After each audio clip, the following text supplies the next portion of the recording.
Hello all. ఇవాళ నేను మీకు 2024లో రిలీజ్ అయ్యి చాలా సక్సెస్ అయిన 'మంజుమల్ బాయ్స్' అనే మూవీ గురించి మాట్లాడబోతున్నాను. ఇది ఒరిజినల్‌గా ఒక మలయాళం ఫిలిం. కానీ ఇది డిఫరెంట్ లాంగ్వేజెస్‌లో తెలుగు, తమిళ్, కన్నడ ఇంకా హిందీ లాంగ్వేజెస్‌లో హాట్‌స్టార్‌లో అవైలబుల్‌గా ఉంది. జనరల్‌గా నేను మూవీస్ స్టోరీస్ ఎక్స్‌ప్లెయిన్ చేస్తుంటాను. కాకపోతే ఈ మూవీ తెలుగులో అవైలబుల్‌గా ఉంది. అలాగే చాలామంది ఆల్రెడీ చూసుంటారని నేను అనుకున్నాను. అందుకే ఈ మూవీలో నాకు నచ్చిన కొన్ని సీన్స్ గురించి మాట్లాడాలని అనుకుంటున్నాను. అండ్ ఈ మూవీ మాత్రం నిజంగా తప్పకుండా చూడాల్సిన మూవీ. అండ్ ఈ మూవీ గురించి మాట్లాడే కన్నా ముందు నేను ఒక మాట చెప్పాలి.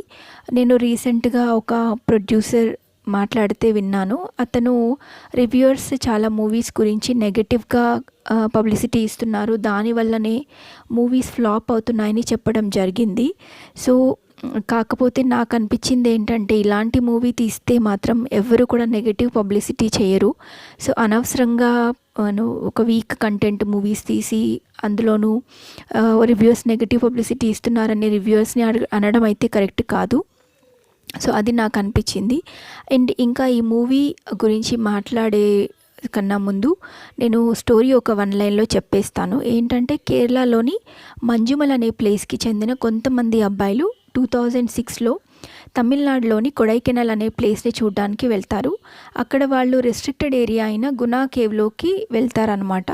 సో ఈ మంజుమల్ బాయ్స్ గ్రూప్లో ఉన్న 10 మెంబర్స్లో సుభాష్ అనే ఒక వ్యక్తి అక్కడ ఉన్న గునా కేవ్ అనే దాంట్లో గునా కేవ్స్లో డెవిల్స్ కిచెన్ అనే ఒక లోయలోకి పడిపోతాడనమాట. సో అతని ఫ్రెండ్ సుజీ డేవిడ్ అనే ఒక వ్యక్తి పోలీసుల సహాయంతో దాదాపు 900 అడుగుల లోపల ఉన్న లోయలోకి దిగి సుభాష్ని సేవ్ చేస్తాడు. సో ఇది ఈ మూవీ స్టోరీ అనమాట. సో ఈ మూవీ స్టోరీ అనేది ఇది నిజంగానే జరిగిన కథ.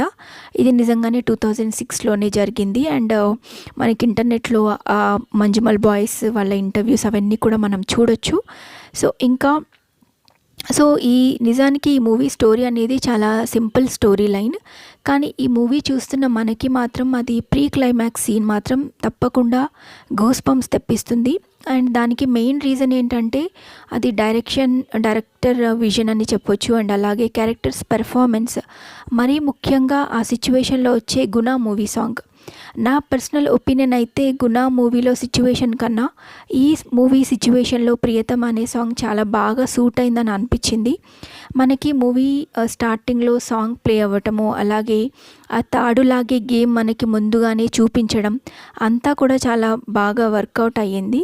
అండ్ ఇంకా ఫ్రెండ్షిప్ గురించి చాలా మూవీస్ వచ్చాయి, కానీ ఈ మూవీ మాత్రం ది బెస్ట్ అని చెప్పగలను.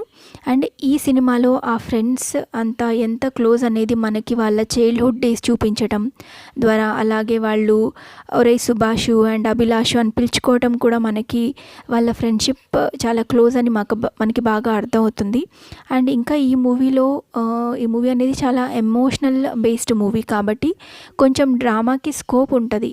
కానీ బట్ అలా అని ఎమోషనల్ సీన్స్ని ఎక్కువగా సాగతీయకుండా చాలా సింపుల్గా తీశారు.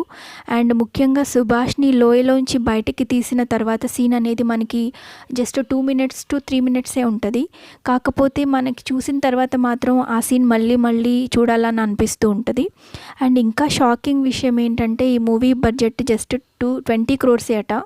బట్ దీని బాక్స్ ఆఫీస్ కలెక్షన్ మాత్రం దాదాపు 200 crores పైననే.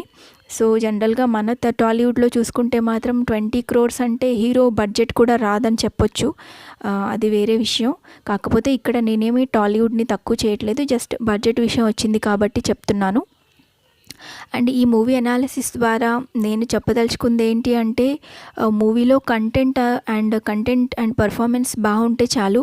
ఇంకా పెద్దగా బడ్జెట్ కానీ, హీరో ఇమేజ్ కానీ, హీరోయిన్ గ్లామర్ కానీ, లేకపోతే ఫారిన్ లొకేషన్స్, లేకపోతే ఓవరాల్గా ఒక గ్రాండియర్ ఉండాల్సిన అవసరం లేదు. ముఖ్యంగా కంటెంటే ముఖ్యం. కంటెంట్ ఉంటే ఆటోమేటిక్గా పెర్ఫార్మెన్స్ కూడా వస్తుంది. కంటెంటే లేనప్పుడు చిరంజీవి గారు కానీ, లేకపోతే కమల్ హాసన్ గారు లాంటి పెద్ద పెద్ద యాక్టర్స్ కూడా ఏం చేయలేరు.